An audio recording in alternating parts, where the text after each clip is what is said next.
Morning decisions. How about a creamy mocha frappuccino drink? Or sweet vanilla? Smooth caramel, maybe? Or a white chocolate mocha? Whichever you choose, delicious coffee awaits. Find Starbucks Frappuccino drinks wherever you buy your groceries. Get business done with the new American Express Graphite Business Cash Unlimited card. With unlimited 2% cash back on all eligible purchases. Unlimited 5% cash back on flights and prepaid hotels booked through American Express Travel Online. And a flexible spending capacity that can grow with your business. You'll have the confidence to keep building. Apply today and earn a welcome offer of $1,500 cash back after you spend $50,000 in qualifying purchases on your new card within the first 6 months of card membership. Terms apply. Learn more at go.amex/graphite. Your body isn't a problem to fix. It's a system to support. From PMS to pregnancy to menopause. Ollie's Women's Wellness line is built on real science for every stage. No guilt, no stigmas, just science-backed supplements that work with you, not against you. Choose science over shame. Find support at a retailer near you or on ollie.com. That's OLLY.com.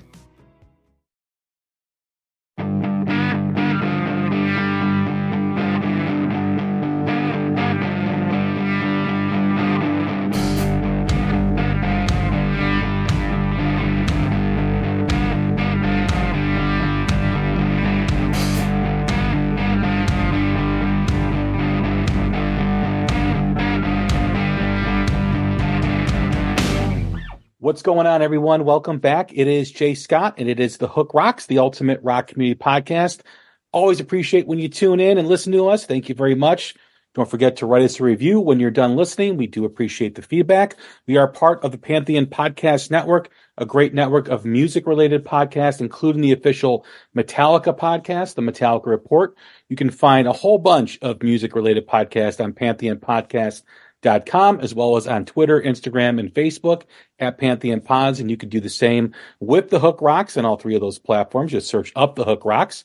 Don't forget to set your app to automatic download so you get the latest episode right to your phone and you get to enjoy some of the previous ones we've done. We've had an amazing start to the year. We've interviewed Joe Satriani, Stephen Piercy, Scott Halliday of Rival Sons, The Gems, Starbenders, Tuck Smith, and so many more. So please check out all those great episodes. We've got another return guest today, a guest that I think is one of the best live acts in rock music today. Had the pleasure of seeing her last year at the Arcata Theater in St. Charles, Illinois. She was absolutely amazing, blew me away.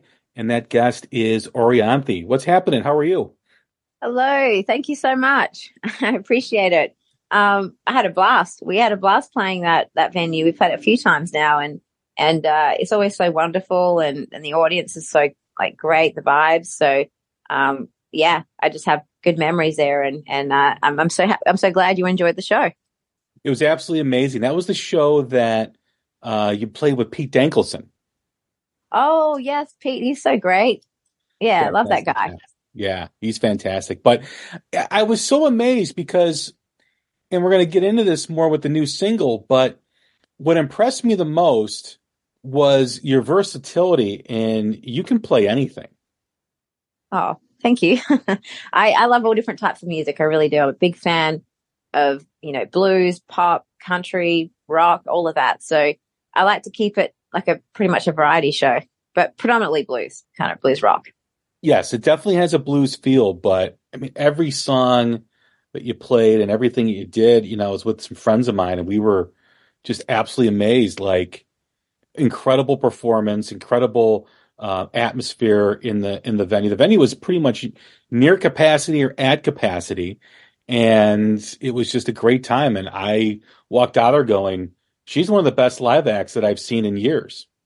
Oh, thank you. That means a lot. It really does. I mean, I've been performing since I was 7 years old at school, and I love performing. I love, my band. I love, just that whole thing where, it's the audience, everyone's just having a good time and escaping reality for a few hours.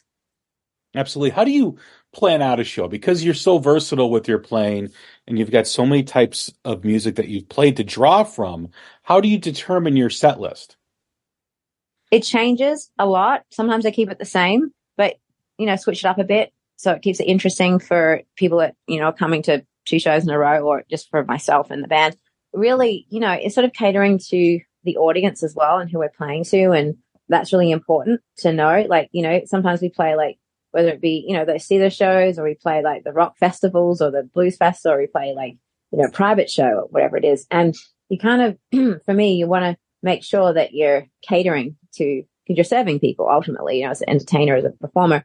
You're not just playing for yourself, but at the same time, it's just, making sure that it's really fitting. And as you're saying, like, there's a lot of variety going on. We could start the show with heaviness, or we could start it with blues, or we could start it with, like this guitar intro, kind of instrumental, or acoustic. I play a lot of acoustic shows too. So growing up and having so many different influences from, Carlos Santana to Eric Clapton to, country music too, Johnny Cash, and then Elvis Presley, the Beatles, and all of that. I mean, it all just comes down to songs and how you sort of mix them up and present them to people, and how you want people to feel at the end as well. What do you enjoy playing the most in terms of style, in terms of the type of music? I've been playing blues rock for a while, but blues rock Americana kind of vibe. It's kind of country, almost bordering, but that's kind of what I'm doing right now. And with First Time Blues just came out. That's kind of the new direction. It's sort of bluesy. Some people think it's country as well, pop. It's weird. And rock, it's like a blend of everything, but it's a sound. And the next song we're cutting tomorrow, which I'm really excited about, it's called Ghost. And I've got, Michael Bearden coming in.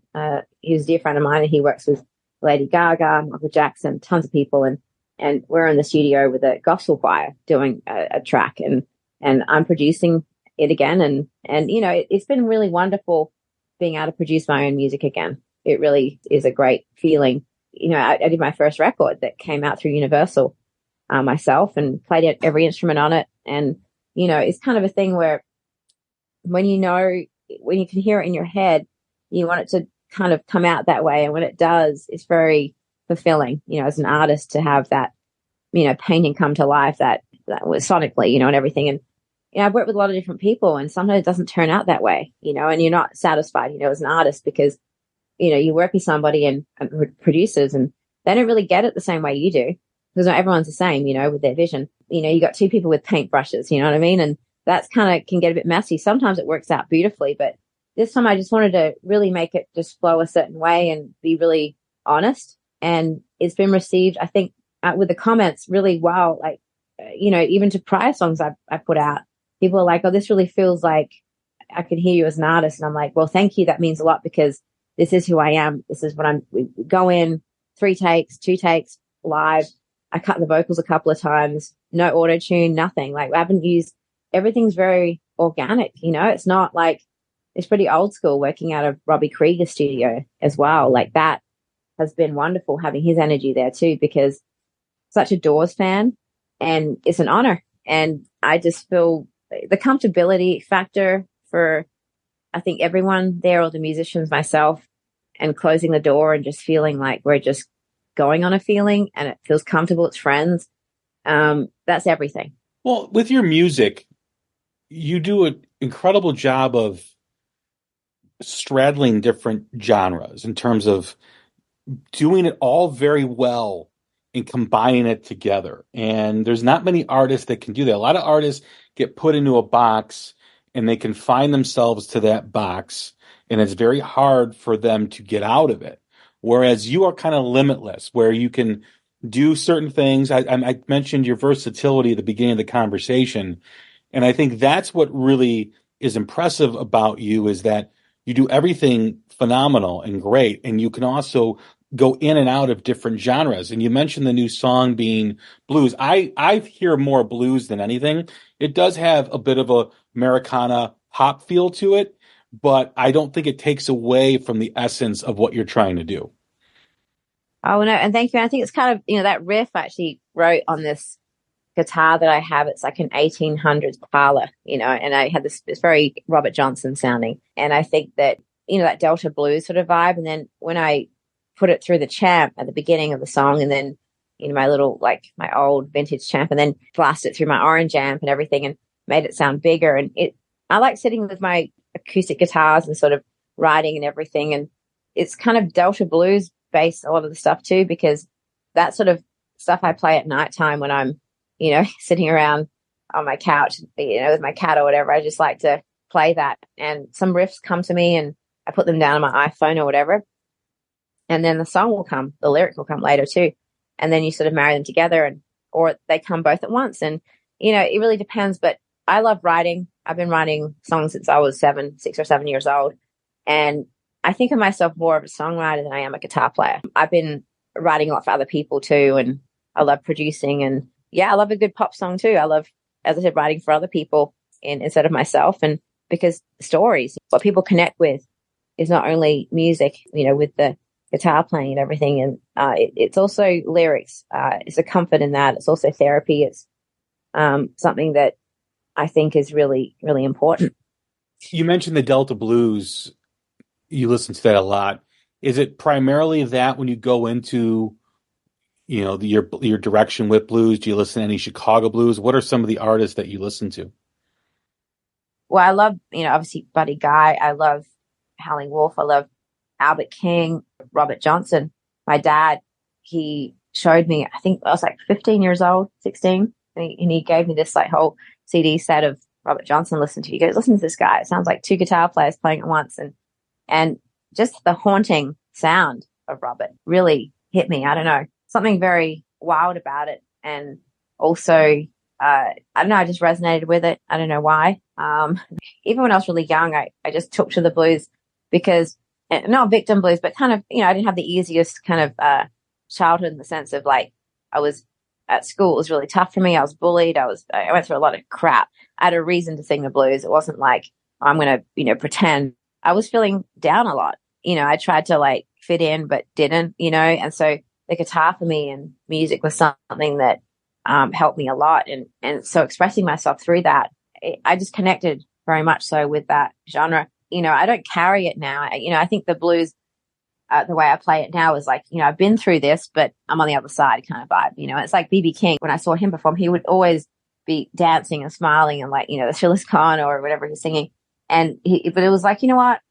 It happened to me, but I'm still happy. I'm living my life. And that's kind of, it's not victim blues. That's not what I'm wanting to do, the down and out. It's like, hey, I went through this shit, but I'm stronger now. And that's kind of, for me, giving people that sort of strength too in the lyric. That's important. Is it important to you to speak about this stuff? I don't know if you've ever spoken about, your childhood in the way that you just have. Is it important for you to, have that voice in your music? Yeah, and I've spoken about it quite a bit actually. But I think that been through a lot of different things, especially being in this industry. At such a young age, I quit school when I was 14, and had management back then, and I was working professionally, and then got a record deal when I was like 19, 20, and moved to America by myself, Interscope Records, and I went through a lot of crazy times. A lot of things I learned. I was treated well, then treated really badly by a lot of people, and you kind of get used. You get, there's people around you that aren't your friends. They're there because of the money you're making, the things they can get from you, and learning all of that gives you the blues. It's like, you think someone's hanging out with you because they want to hang out with you, but they're really there because they're getting into all these like cool events or getting to do all this stuff, and I'm paying for everything. So it's kind of like a thing where you learn really fast, and then you have to be strong about it and not take it personally, and then still love, still have an open heart. That's the thing, to be vulnerable, to still have an open heart and open mind after you've been hurt many times. That takes a lot. And I think in music, that's how I write as well. Like when I write my lyrics, I'm very mindful. Our minds are so powerful. What words are like a spell, words are very powerful, and everything that you put out into the universe is manifesting something. So you have to be very mindful about it all and how you are. And, if I'm going to play a song coming from a dark place, I'm going to play a song coming from a light place after that. So it balances it out, because it's all about balance. I've always found music, because people have a tough time expressing themselves. A lot of people do. Some people have no problem doing it. And for those that are trying to communicate what they're feeling, they use music, they use a song as their voice, as a way to tell people how they feel. And I think it's just an amazing connection an audience has with a musician as an artist like yourself, who may not be able to find the words that they're trying to say and verbalize, but find your song, find your music in a way to communicate with others. Yeah, absolutely. And, getting messages from people saying, your song really helped me today. That really helped me through the day. Or the heavier ones, your song saved my life. I heard the song Courage, which I put out quite some time ago. That saved my life. Or some other tracks I've written, or I've been through that, and thank you for putting it in a song, a lyric that I really resonated with. And that was my story as well. Very similar. And you seem to be doing okay. So thank you, and I feel the strength from that. And that, it takes a lot to put things into songs, like really honestly, and not be afraid of that, and not blaming people and just going, hey, I went through this, but like, this is my story. And this is the pain that I felt, but like, it's not, as I said, in a victim way. It's like, hey, this is what I went through. And if you're going through it as well, it's okay. Like, it's kind of a diary entry, and there's another page. You're going to turn the page the next day and write another one, right? It's just a lot of things that you learn. And I've learned pretty fast. And it's funny because when I was like much younger, I had this outlook, and I lost it. I got caught up in the whole kind of craziness of major labels and things and flashy things and people and situations and weirdness. And, you lose your mind sometimes, and then you got to find it again and get back to yourself. And, I work with healers. I work with lots of different people. I check in, and centering yourself is everything.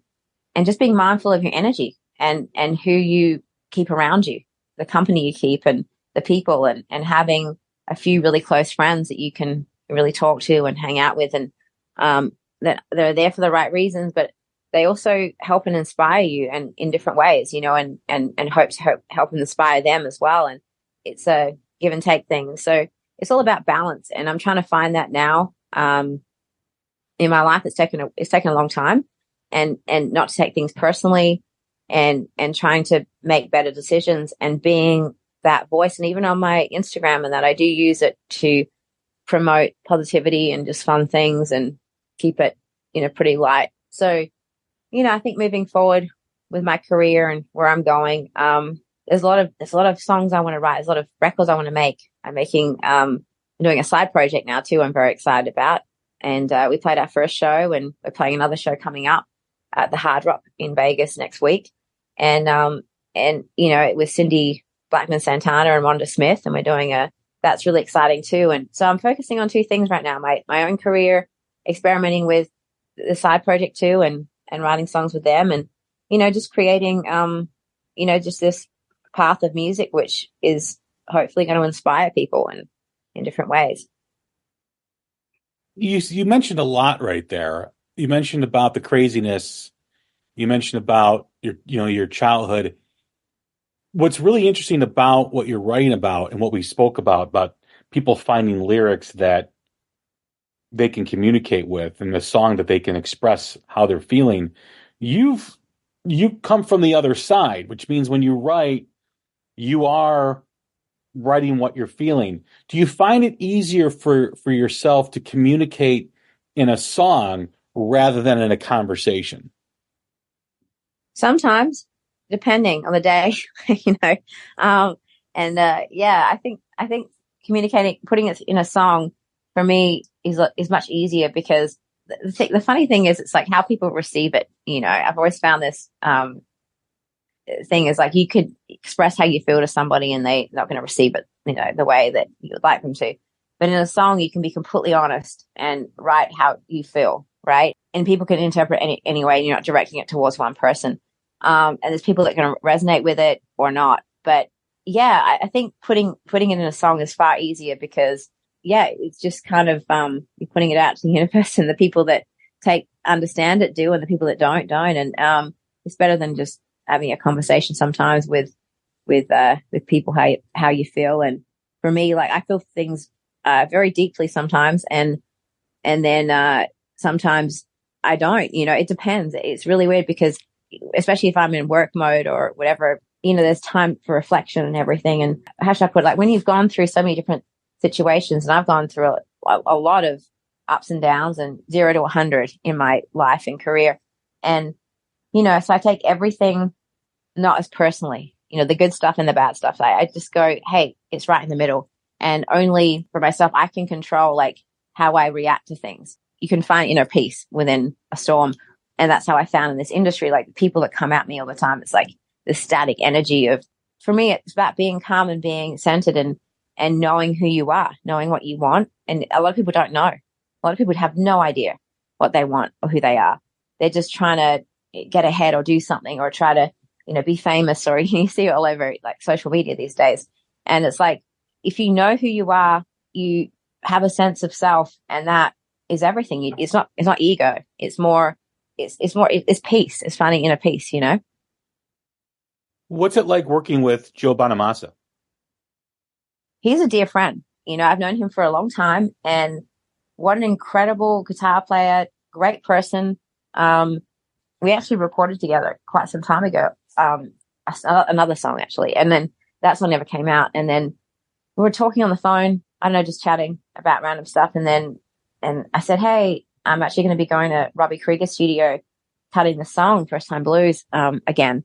And he goes, oh, cool. And I said, hey, I'd love to have you, you know, on a track. And he goes, well, I'm actually free. So how about I come down and play on it when you're recording? I'm like, tomorrow. And he's like, yeah, sure, I'll be there. Just get me a Diet Coke. So that's what happened. Then he popped by and did like a solo, and that was it. You know, he just, he's such a sweet person to come and do that, you know, getting off the big arena tour and everything. When you find those musicians that are just live for music, they're excited about it like kids, you know, and we're just all big kids, and he loves music so much and loves guitars, and it was really an honor to have him on the track, and he burned through that solo. It was great.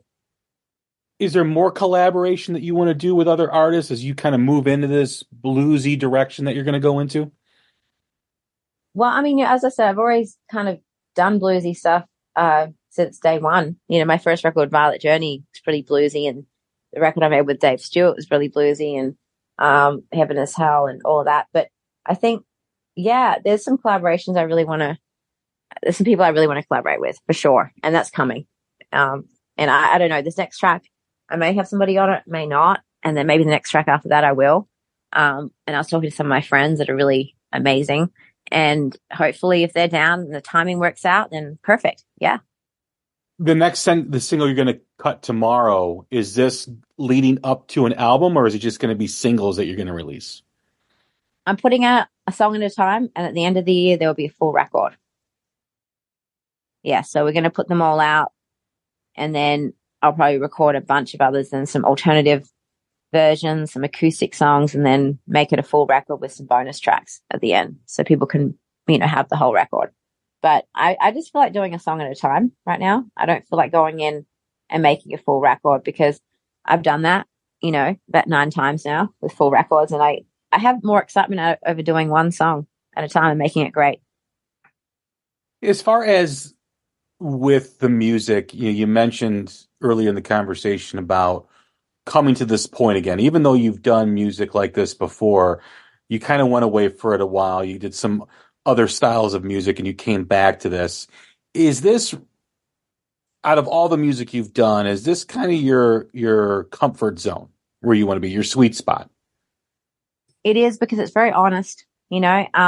It's where I'm at right now, you know, and I think self-producing it is very gratifying, because, you know, I've got people around that I'm playing it to, and that, you know, they're either, and I can see on their face they're getting into it or not, but it's how I feel about it as well. But I mean, ultimately, it just feels really comfortable right now for me. And I don't know. It's, as I said, it's where I'm at right now. Things can change, you know, how I feel next month or the month after. And I may bring in, you know, another producer, and probably, you know, I love Kevin Shirley. We're talking about him producing a few tracks in the future as well.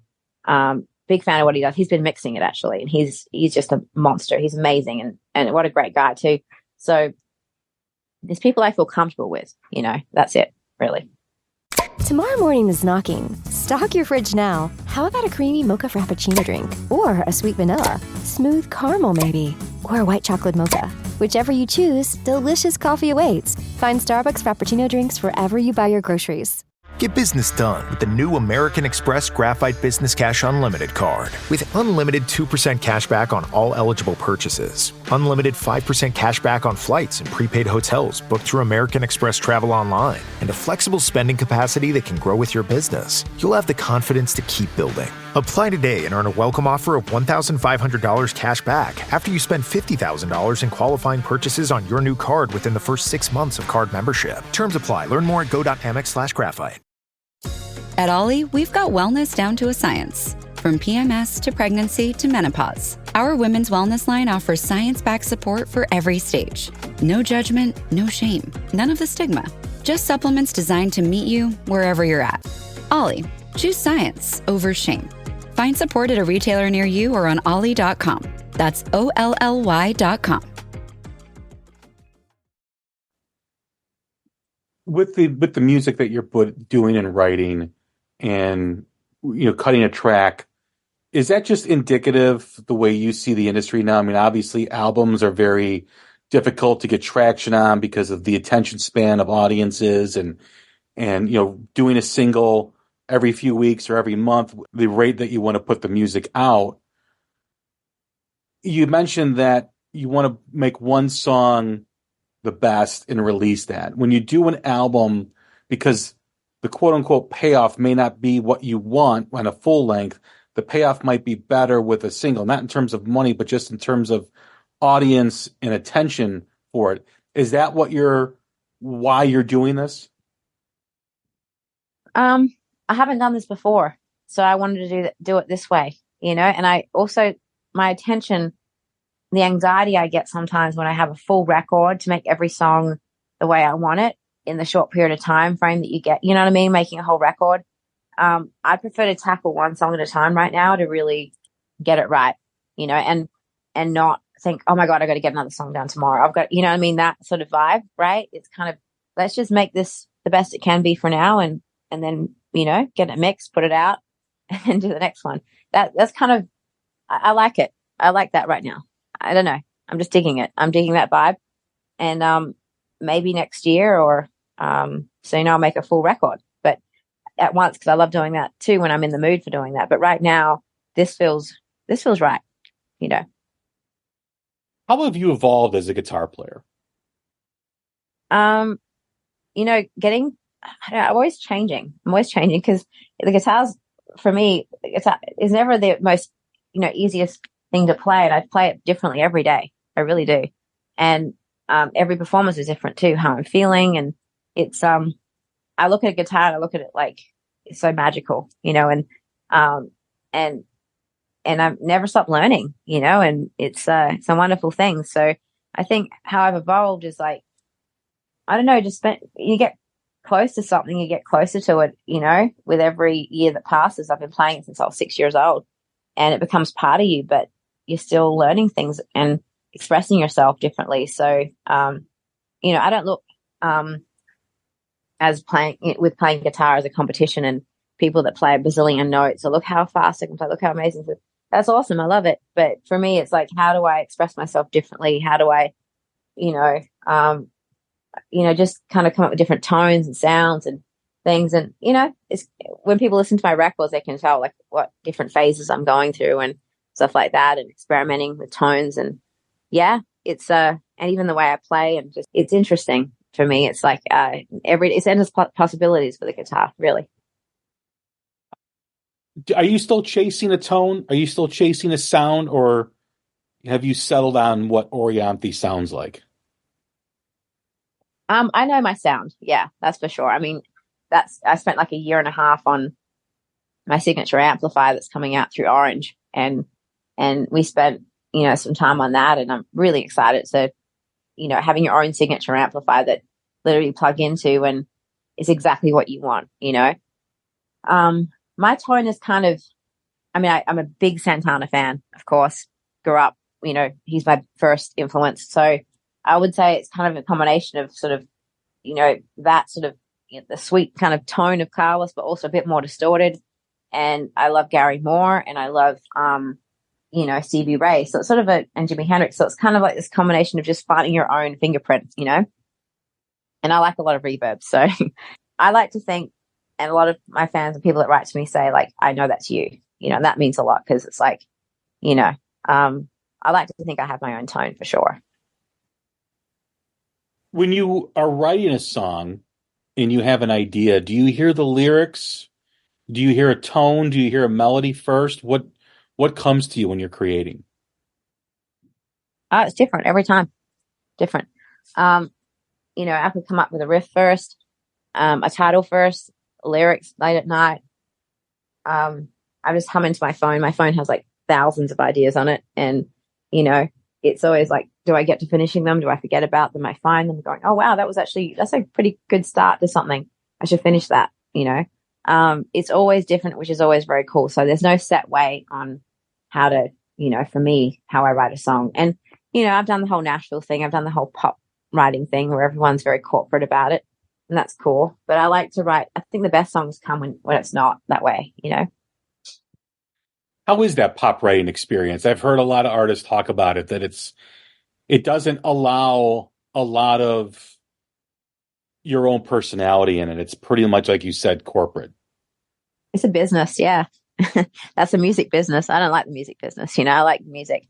But I'll do it, and I like a good pop song. And sometimes I'll have a great chorus or something I bring in and it turns into a great song, or, you work with these hit songwriters and it's something great. And, maybe it's for somebody else, but I'm up for that sometimes if I'm in that mode, but if I'm writing, with a way that I really, truly love to write, that's not that way, but, it's, having like 10 people in a room, shooting out lyrics and saying, this is great. This is great. This is a hit. Oh my God, we got a hit song. No, that could be better. We could do that. It's quite something, it's like, it's weird. I don't even know. It's weird. It's so, I don't know how to even describe it. I don't like it. But sometimes I do like it. Like if I'm working with someone like Desmond Child, that's an honor. I love working with Desmond and, writers like that. They're hit writers, but they allow you to be yourself and they bring in big choruses and they hone it in and it's different. But if I'm working with a bunch of young kids, which with computers and pop beats and they're like, 20-year-olds or 18-year-olds and they're coming in with all these lyrics and the way they sing, I'm going, I have no idea what's going on right now. So, and they're like, writing from a certain place and that's cool, but I'm not 20 anymore. And that's great. And it's a thing where I appreciate that kind of music, but it's not where I'm at. I was talking to another individual musician a few years ago about those writing sessions in Nashville, and he got invited to one and he brings his guitar, he gets his guitar out and he turns around. He's the only one holding an instrument. And there's a Beats guy holding a laptop computer and everyone's got their computers out and they're not playing the instruments. They're just putting the melodies on a computer, on a program. And it was so foreign to him because when he writes a song, he writes it with a guitar or a piano or however he does it. And it was really weird for him to get out of that mode because there really is, when you're writing like that, there's a lack of personal connection and you've got to turn that off when you go into those sessions. Yeah, absolutely. And it's weird. I mean, I've done that. I did a whole hip hop record. I did one with all these beats with these kids with these like chains and Dobermans and it was really weird, rappers and stuff like that and computers. And that just, made me feel very uneasy and bizarre. And everyone's chasing something. Sometimes they're just chasing ghosts, because they don't know what they're chasing. They just want to be famous. They want to have a hit song. They're writing songs for other people, but they're not sure who they are or what they're writing about, They think they're trying to write things that they think other people want to hear. They're not writing for themselves.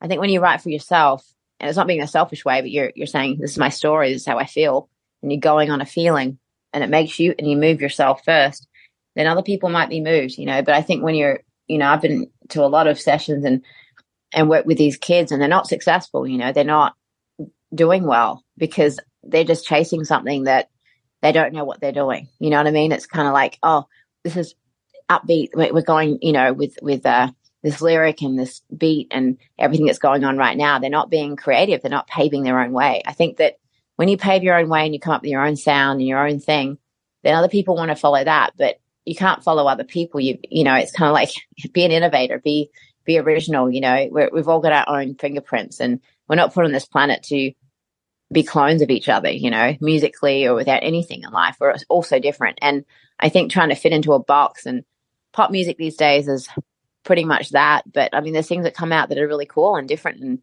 and that I dig. And especially if the lyric is very, you know, emotional or something. And I go, that's a great lyric, you know, and I'm a fan of that. You know, when I hear an artist who does a great pop song, but the lyric is really personal and you can see they really connected to it, that means something and that connects with people. But these foofy kind of pop songs, when, you know, you're surrounded by 10 or 5 writers that are all like, you know, typing away on their laptops thinking they're coming up with the most genius lyric ever. And it makes no sense. There's no depth to it. You know, it doesn't mean anything. You know, they didn't go through that shit. They're just writing it thinking, oh, I'm going to write a story. You know what I'm saying? It's really weird. It's manufactured. It's not real. And I'm after real, you know. It's almost like they're chasing that algorithm of sound that, you know, that has a certain beats and all that kind of stuff. And that's a lot of why pop music today and a lot of music sounds the same, because everybody's chasing those same algorithms to, you know, what they call like the earworm in your brain. And like you said, there's no originality to it. It's like you have influences. Orianthi has influences that you draw from when you're creating. And when you're going in a session like that, you're not drawing from anything. You're just drawing from whatever it is that, you know, like a program. So more or less. Absolutely. And it's really sad sometimes. And I got really depressed actually working in that environment. And I made two records actually, full of pop songs, full of hip hop songs. And I listened to other people and I wasted probably a year of my life doing that, honestly, or a couple of years of my life. And then it was very empty, I felt, at the end of the session. And it was like, I mean, I don't know. It's like these kids are like 20 years old and over life. I'm like, I'm excited. I feel like I'm, you know, 15 and just beginning, you know, every day. And I have a lot of gratitude for everything that's come into my life, whether I worked hard for it or it's come to me out of just, just luck or the universe, you know, and everything. I just feel like you have to have a sense of gratitude. Some of these kids don't, you know, which really annoys me. They have a sense of entitlement as well, where it's kind of like, it's kind of like, oh yeah, I should be getting this. I should be. No. You know, no one should be getting anything. You know, you're grateful. You work hard. Being successful in this business, it's like any success really is like winning the lottery in a way, because there's so many people that are going after the same thing. So being able to, you know, do this for a living for me is honestly a blessing. I work very hard. I've got to make decisions every day, you know, with the people around me, things going on, you know, just stuff that's put in front of me constantly. But, you know, I'm the boss, and that's the way I like it now. And I have people that work with me that are a team, and it's great. It's working really well now, but it's making a lot of changes. It's things that resonate with you, and it's kind of not taking anything for granted. And I'm, you know, to a lot of young kids that write to me and say, hey, like, how do you make it in this business? What did you do? Like, you know, can you help me? All that. It's like, yes, I can help you. And sure, you know, I'll listen to you and I'll give you advice, but my advice is gonna, you know, I've been through different obstacles and they're going to have other ones to go through. My one thing is just say true to yourself. Whatever resonates with you, it makes you feel excited, go with that, because that's your calling, you know, not what somebody else is excited about. Because, you know, someone can say, I can make you a star, but like, I think you can make yourself a star. You know what I mean? If you truly believe. And I wish I knew this a long time ago when I was much younger, you know. But, you know, I had a lot of success with a pop single in the beginning. And then my career, being able to work with all these legends I have, that's been a blessing, you know. And now going back to, you know, what I love and getting opportunities to do different things. And right now I'm working on a few different projects, which is very exciting and very cool. And yeah, it's wonderful. I'm just taking, you know, a moment now to really reflect and know, like, this has been a very interesting start to the year for me personally, and reflecting and just, you know, putting out music that feels right So, yeah. The new single, First Time Blues, is out. You can get it on all streaming platforms by Orianthi and Joe Bonamassa. Orianthi, thank you very much for the time. Thank you for your reflection, and I really appreciate the conversation. Hey, thank you so much for your support, and see you again in Chicago. See you soon.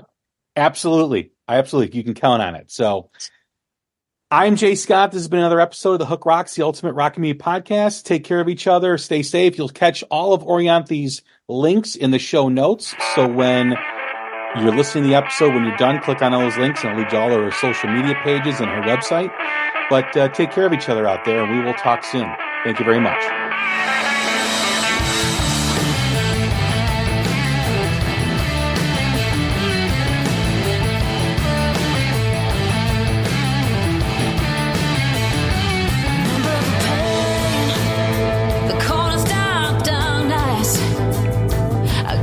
Myself from breaking down.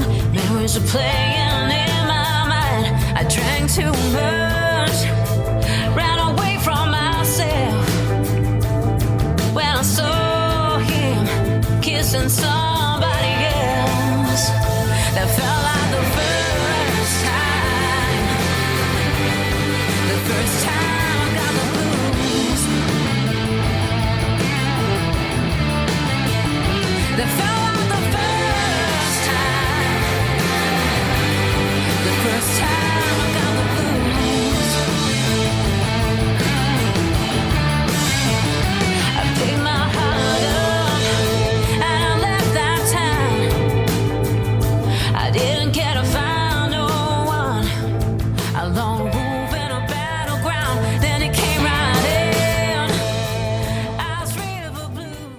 The right window treatments change everything: your sleep, your privacy, the way every room looks and feels. At Blinds.com, we've spent 30 years making it surprisingly simple to get exactly what your home needs. We've covered over 25 million windows and have 50,000 five-star reviews to prove we deliver. Whether you DIY it or want a pro to handle everything from measure to install, we have you covered. Real design professionals, free samples, zero pressure. Right now, get up to 45% off site-wide, plus get a free professional measure at Blinds.com. Rules and restrictions apply.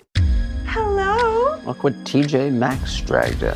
The Devil Wears Prada 2 is now streaming on Disney Plus and Hulu. We are digital, we are downloadable, we are streamable. The fashion event of the year is certified fresh.